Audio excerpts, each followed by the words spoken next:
Just like today, first century letters followed a standard format. Today we'd start a letter with "Dear Sir." We would have an introduction to the letter to tell someone what the letter is about, and then we might end the letter with "Sincerely" in our name. And just in the same way, first century letters typically started with greetings from the person who was writing it, or in other words, an identification. And we see this in Paul's letters, where he very often starts with Paul and a description, and he gives greetings. Then there would typically be an introduction or a thanksgiving section to the letter, the body of the letter, and then the letter would end with greetings from the people around the letter writer and perhaps travel plans or something like that. So you can see that Paul's letters in general follow the pattern of a first century letter. Now, one way they're different is they're much longer, and there are a couple of reasons for that. One is just the expense and effort involved in creating a letter. Illiteracy was very, very common in the first century, at different estimates, but as many as 90% or as much as 90% of the population might not be able to read or write, so they'd have to engage a scribe to do that. The second thing was the scribe was relatively expensive, and paper, or at that time papyrus, was also relatively expensive. So you see, the typical letter in the first century would not be a whole sheet of paper, but would many times be a scrap torn off the corner of another letter or an official document or something like that the scribe would use to write a fairly short letter. So if someone were going to a different city for some reason, when they got there, they might write a short letter home, and the content of the letter might be really just as simple as, "Hi, Mom, this is your son. Everything's fine. Send money. I'm in good health. See you soon." And then this couldn't obviously be delivered by a postal service, so the letter writer, after he found the scribe, paid the scribe, had to find somebody going back to his home city that would agree to carry that message. The part that is important for understanding of Paul is that the person carrying the message, if he could read, would actually read the letter to the person it was sent to, and obviously give any kind of other personal details, because the letter was very short, and I feel sure the mother wanted to know how her son was doing and what he looked like and if he had lost weight and things like that. So, but the importance for Paul is if the person can read who's delivering the letter, the person also explains the letter. Now this bears particularly into letters like Romans, which we'll talk about are very, very important to Paul, but he sends Phoebe to deliver the letter. She reads the letter to the different churches in Rome, we assume, and then she has an enormous task that I would not want to be responsible for. She has to try to explain what Paul means in some of his sections of Romans. So you see that the process of writing a letter is very complicated. If we look at some of Paul's letters that are very long, you start thinking about the expense of those and the effort in creating these letters, we start to get some idea of how important these letters are to Paul. Paul doesn't just sit down and write Romans in an afternoon. A complicated letter like that would take weeks or perhaps even months. He's consulting some of the scrolls he's had. He's thinking, he's praying. He understands the problems he wants to address, and he's probably trying out sections of the letters on Timothy or Luke, maybe whoever's with him, and he'll say, well, how does this sound? And then based on their input and the inspiration of the Holy Spirit, he might go back and tweak and change the letter, thinking about how it all fits in. Then at some point at the end, we know Paul used scribes. He would have to pay a scribe to write this whole letter out. So you see that letters that Paul wrote were not spur-of-the-moment things. They were long thought out. They were designed to address a situation, and they were expensive. So it means a lot for Paul to send a letter like Romans to Rome, or even the Galatians, letter to the Galatians to Galatia, because this is Paul's, that's all he can do to try to address the problems he knows about.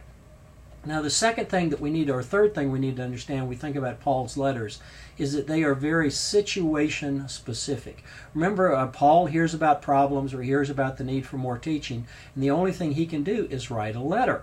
Now given the time, effort, expense involved in that letter, if it's not necessary for the recipient to hear something, Paul's not going to take a lot of time talking about it. The letter to the Thessalonians is a good example. Paul talks about what happens when we die and the way Christians should mourn. And he did that apparently because it was a very particular problem in Thessalonica. We don't see that in Romans, for instance, because apparently in Rome people were not really concerned about what happened in the afterlife, or they had already learned what happened and they didn't need to be taught again. So Paul is very situational specific, and when we read his letters we have to understand that they're written to a specific audience at a specific time to address a specific problem. We do not have anything in Paul's letters that resembles systematic theology. We have something that resembles occasional theology. And by that I don't mean something that happens every once in a while. I mean something that is designed for a specific occasion.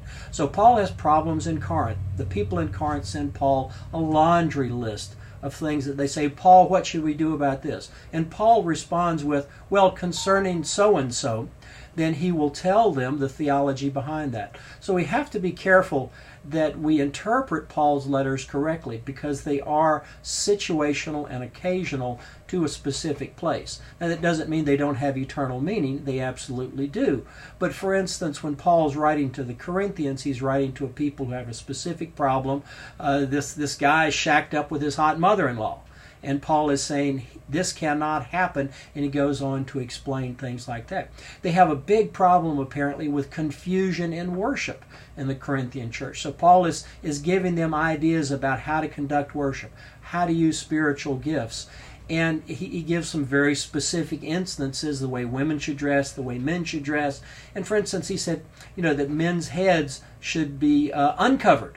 Now, why would that be a big deal? If we understand that in Roman culture, not Christian culture, but in Roman or Hellenistic culture, men, when they were going to worship or to make sacrifices, would always cover their head. So if you saw a man on the street or a man in a building with his head covered, you would automatically assume that he was going to worship a pagan god or getting ready to sacrifice to a pagan god.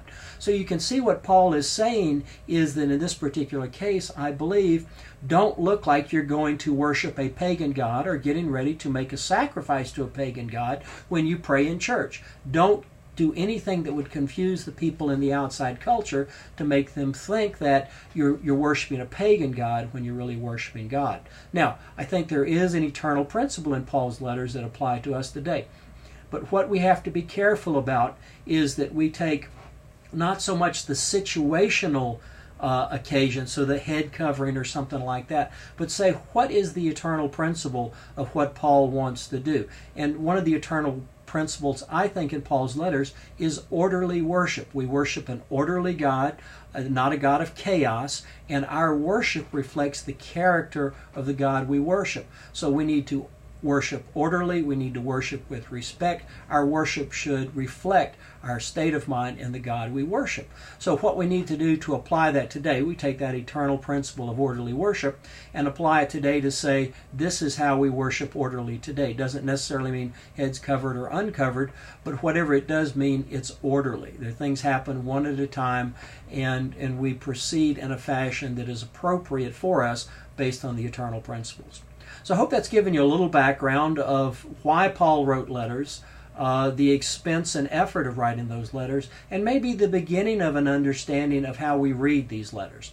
And just as a final thing, I would recommend that as you read through the reading each week, that you would read each letter all the way through at least once, because that's the way the people experienced it. And if you want to get a little bit of a better flavor of how they actually experienced it, read it through aloud, or actually have someone read it to you, because like I said, since most of the people were illiterate, they couldn't read the letter, and one person in the church or the house group gathering would probably read the letter. So thank you for your time. I hope this has worked. If this is an effective means for little lecture pieces to give you some idea of the background, let me know. If it doesn't work or there's something about it that you think could be better, please let me know about that. Make a forum entry. Thank you very much.